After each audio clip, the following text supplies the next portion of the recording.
Hello guys. um, I just woke up and um, usually I would do a video in the morning time, like when I get off, but I was really tired and I was falling asleep on the couch this morning, but also my phone was like on 5% and I didn't have a lot of juice to do a video. So, sorry guys, my nose is always like, dust in the air, people's houses and stuff like that. So today I want to talk about how God showed me, and this was years ago, let's say about 5 years ago. He showed me about the cubes in hell, the cubicles. There's a cube department. And I used to ask God about, because I said, God, I know some things are really scary. And I had requests in my life that I asked God. I said, God, if something's too scary to show me, it's not like that I can pick for a vision or a dream just by dreaming it, or all this protection like we all dream about. We're protected from the most of the feeling that we, see in hell. God honored a portion of my request of dreaming and visions, and I don't know if this is going to make sense to a lot of people. I've gotten live, God will show me something through an example, like the dump truck when it was coming around and I was making out and I had a dream, and then God showed me in live, through something in life, a dump truck or something. This is exactly what happened. So I dreamed something, and then a manifestation came, and I never get a warning. God never comes to me and say, hey daughter, I'm getting ready to show you hell. I'm going to show you this or that. And then a lot of times, like I said, I don't understand what I'm going through. It's just my spirit and God taking me through things. Like, if anything God is doing is like, God is like, I'm going to show you either way it go, because you have to know hell is real, daughter. And that's exactly like what I get. That unction, that strong unction. I was thinking about that lady with the divorce, with the advocacy, and I told you guys she showed up at the park. Well, that was a friend of mine. Every time I talked to him, he always talked about he wanted to commit suicide. He hated his life. He wants to kill himself. He said it all the time, and it freaked me out. I thought about him lately as well. I was thinking about him, and I was just like, well, how do I get in contact with my friend? It seems like his number is not in my phone. You do the search key in contacts and you type in. So I typed in Lawrence, couldn't find him, right? He's a tall African dude. He's from Africa. And I met him when I worked at Gold's Gym. We're just really good friends. Hit it off. Nothing sexual. Never had anything. We never came across each other like that. Never. He's just a really good friend. I was working last night, and I was in the drive-thru, and I ran into Lawrence. Someone took an order, came around, and when I saw him, I jumped back. I said, oh my God, Lawrence. I said, what are you doing? He was just like, Q? I was like, yes. I said, I've been thinking about you lately. And in my mind, I was thinking, like, has this guy committed suicide? Because it's been months. Last thing I know, he devastatingly lost his apartment. And we both lost our apartment at the same time. So I was really trying to get a hold of him. He never had a car. He never had a job. And he was just really, really worried about that. Well, I prayed for him. And guess what? Lawrence has a car now. And he has a job. And I was like, oh my God. That is so crazy. So let's get into, God is just something else. And that's what I mean by the power working of God. I was literally thinking all about him. I was thinking about Lawrence. And all of a sudden he just appeared. Like, that's crazy. What I do want to say about that is that I have the gift of discernment, and it's really strong. And God is still using me and showing me how to work in my gift. And it's not the fact that like to me, I'm just thinking, I could just be thinking, oh, I'm just really, really thinking about this lady, the advocacy, or I'm just really thinking about Lawrence. But what is really happening is God is speaking to me, and he's like, daughter, you're over there. Daughter. Huh? Okay. I'm trying to show you a different way of your discernment and your gift. I'm speaking to you. I'm telling you that you're going to run into Lawrence, but you're not taking it as me. You're not knowing my voice yet in this area. So, lately, I've been thinking about something, really, really thinking about it, and then the thing that I'm thinking about, or that unction, or when God gives me this feeling like, okay, I need you to go give a dream. Go give a dream, and then when I'm finished talking about it, a weight will lift off of me. It's not something crazy or a nauseous feeling or anything. It's just like my spirit is settling upon you, and it's not going to leave until you up and go off of this particular matter or dream or topic I want you to talk about. Father God, in my name of Jesus Christ, I want to thank you. I plead the blood of Jesus Christ over this video and over you and over every YouTuber who's watching. Lord God, protect their life. Lord God, begin to align their lives in the mighty name of Jesus Christ. Give them the knowledge that they need, Lord God, to eat and feed off this video, Lord God, of true health statement, which I'm getting ready to talk about today. And Father God, I thank you for bringing this back to my remembrance during this time of consecration. And Lord God, I plead the blood of Jesus Christ over everyone. I ask for your protection, your mighty protection, and your mighty hand, your mighty spirit. Lord God, give me the right words to speak. Give me all of the right words to speak. Lord God, I've had so many experiences, Lord God. Bless and open up my mind so it can be beautiful for these beautiful people. Lord God, be with them in their lives. Lord God, send your angels, send your protection in the name of Jesus Christ. Amen. Okay. God showed me cubicles in hell, and I didn't even understand what was going on. Just like around the time of Mary Kay Baxter, before she even had a book, God was showing me things. And I don't know about you, but if you're dreaming something and no one has come across it yet, or no one has written the book, or God is showing somebody else something of the same thing God is showing you, and they're around the other side of the world, and as God is causing this person to write a book, you're thinking you're crazy, and you're trying to figure out what you're dreaming. And it all adds up later on. Okay, so this is one of those dreams. I've heard people talk about they seen cubicles in hell, and they've seen all those things. Well, I actually experienced this years ago. And this is around the time I wake up. And this happens to me as well now. I never know when I'm going into falling into hell. And I want to give a little excerpt of yesterday. I was falling into the earth, and I was falling into hell, and I saw those colors like the orange and the red, but it was more of darkness covering it. When I was falling into hell, the one I was telling you yesterday about, I'm going to say this real briefly,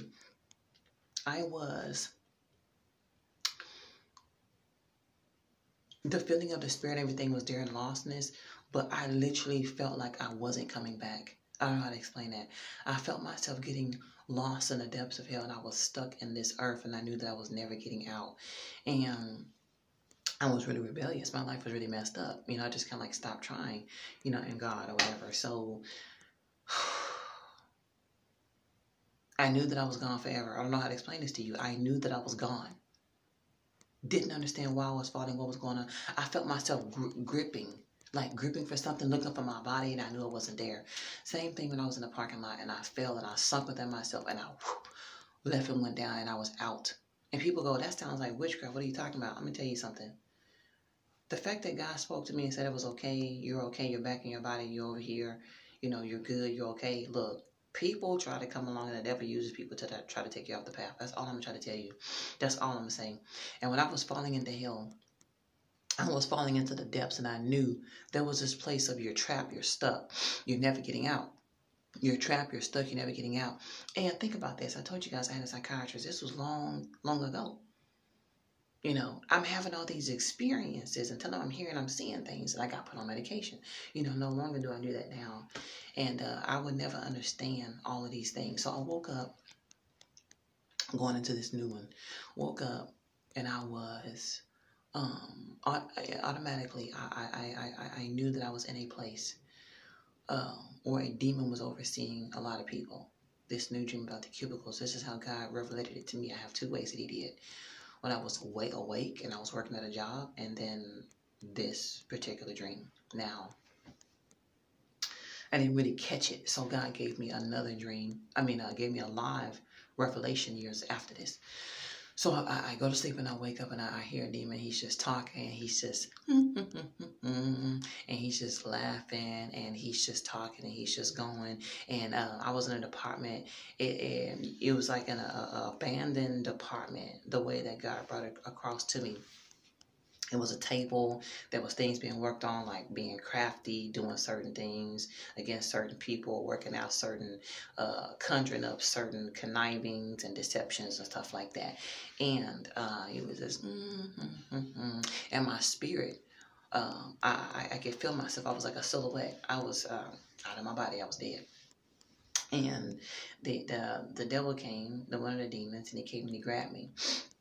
And he was like, and behind me was a whole bunch of cubes. It was like, say if you saw a locker, uh, you see lockers at the gym, they are rectangular, but these lockers were square, and it was a whole bunch of them. And as I went into the dream and the spirit, I simultaneously, telepathically, everything started coming to me, answers, questions, me wondering, all at the same time. And I could hear other people.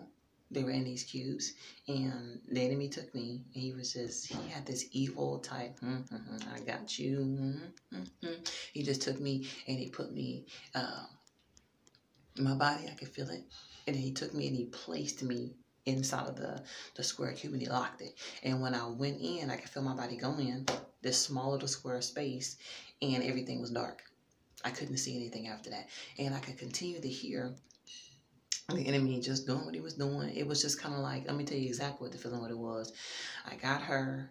That was one of the people on my list. I've accomplished it. I'm grateful for it. I'm gonna get my reward. Now let's work on the next person. And that's how they do it. They don't really take their time on you like that. They just, they have assignments from the devil. They speak about it, and they carry out a certain assignment to take you out. And if it works, you're scratched off the list. You're scratched off the list, and it's on to the next. Okay, so when I woke up from this dream, because I could sense myself being locked in this little bitty small cubicle, and there was other people and other cubes, and we all was just there, and we were stuck, and we knew that we weren't getting out. I don't understand at this particular time in my life. I don't understand. I didn't know why God was showing me this. I don't know. It just happened, and I woke up like, okay, okay. Whatever. Okay, so fast forward. I worked for Goodwill 2 times in my life, okay? One, 2 years ago, and one years and years when my kids were little, okay? So this was one of the times that I worked at Goodwill, okay? I was working for Goodwill, and God already had came to me and spoke to me when my daughter was little, and he was talking about, the time that we think we don't have a lot of time. And then God showed me the number 9. He said, the angel said, God told me to tell you, the number 9 is the worst time you could ever suffer with. I began to look up that number, and I asked God, what is that number? And he showed me there was a number of death. And death, that if I was left behind, I would have to die for him. Ever since I dreamed that, I would see the number 9 in my life a lot. Someone would be like, okay, show up at 9 o'clock. Or I get a receipt and my change is $9 from a 20 and some change that I gave somebody. Or it's always me pulling up to a pump, number 9 or whatever. So the number 9, I even wake up, I look at the clock, number 9. And 144,000 in the revelation that would die for God, I'll wake up and I'll be seeing the number 144 all the time.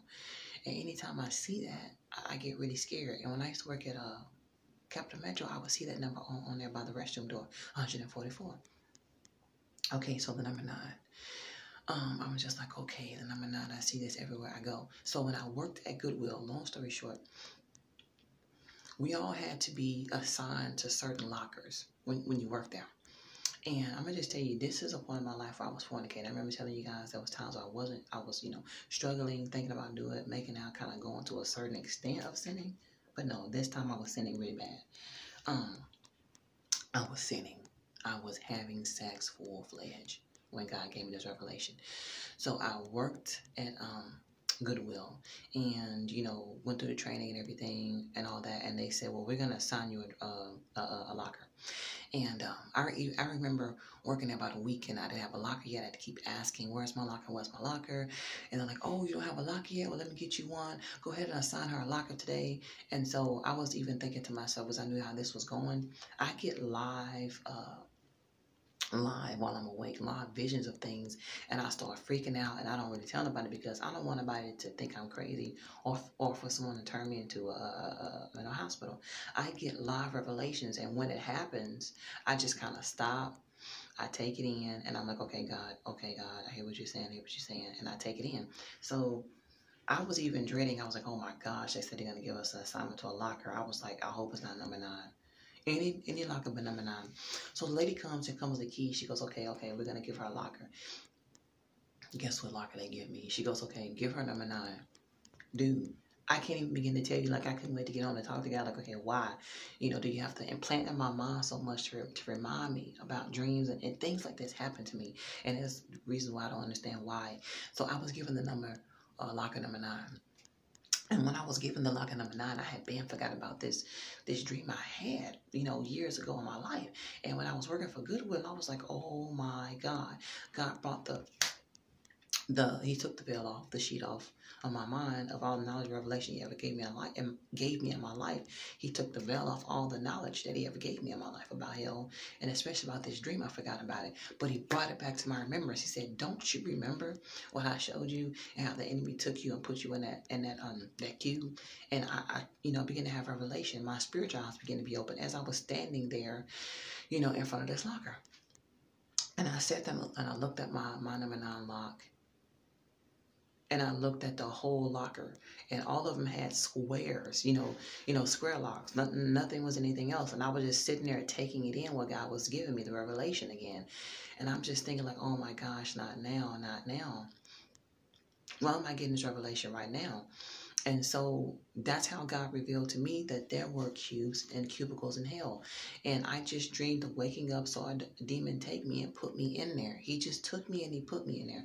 And when I was falling, and I was telling you guys yesterday, when I was falling, into the earth and I was stuck and I knew that I wasn't getting out, it was so dread. I couldn't distinct between if I was alive, if something happened, or if I was literally falling into hell and God was taking me in my sleep. I couldn't distinguish between if I died, if God was giving me an experience, because me and God have a relationship like that. He didn't, like I said, he didn't come and say, hey daughter. It was just an experience. It was just something that was happening, and it would happen to me all the time.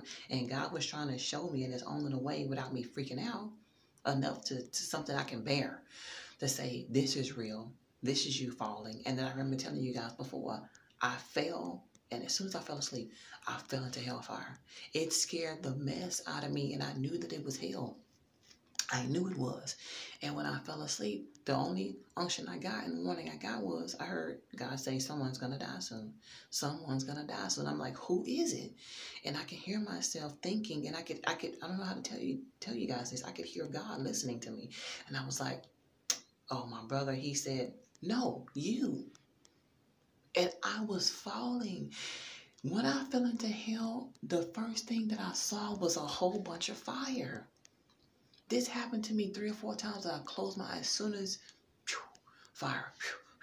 I was like, I can't take this. I got to move my stuff from the front of this living room. I was crazy. I was like, how can I get away from if God wants to show me a vision? I took my stuff from the front bedroom and went to the back of the house. I remember telling you guys that. To dream about hell like this, and how God uses me, I know that I'll have another and another and another and another. But I never ask God to show me anything, y'all. I never ask him before a time because I get so scared. It is not something that you want to experience.